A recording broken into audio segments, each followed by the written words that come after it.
আসসালামু আলাইকুম রহমতুল্লাহ। সাম্যবাদী বাংলা ব্যাচের পক্ষ থেকে অভিনন্দন।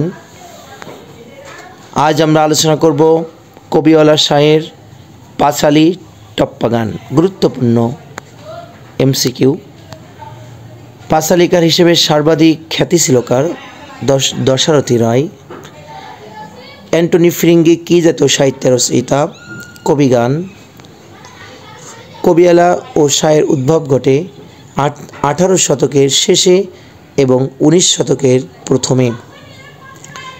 কবিগানের প্রথম কবি গজলাগুই। কবিগান রচয়িতা এবং গায়ক হিসেবে এরা উভয়ই পরিচিত। রাম বসু এবং ভোলা ময়রা। টপ্পা কি? বিশেষ গান। কবিওয়ালা বলতে বোঝায় কি?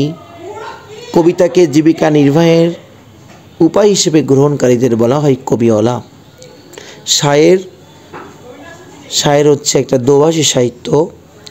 শায়ের বলা হয় আরবি, ফার্সি, উর্দু ভাষায় মিশ্রণে মুসলমান কাব্য রচয়িতাদের বলা হয় শায়ের। পাঁচালী গানের প্রধান কবি দাশরথী রায় বা দাশু রায়। বাংলা টপ্পা গানের জনক নিধুবাবু বা রামনিধি গুপ্ত। আধুনিক বাংলা কবিতার উৎস টপ্পা গান। সকলকে অনেক অনেক ধন্যবাদ। সবাই পরবর্তী ভিডিও পেতে সাম্যবাদী বাংলা ব্যাচ ফেসবুক পেজ এবং সাম্যবাদী Bangla batch YouTube channel subscribe করবেন। সবাইকে ধন্যবাদ।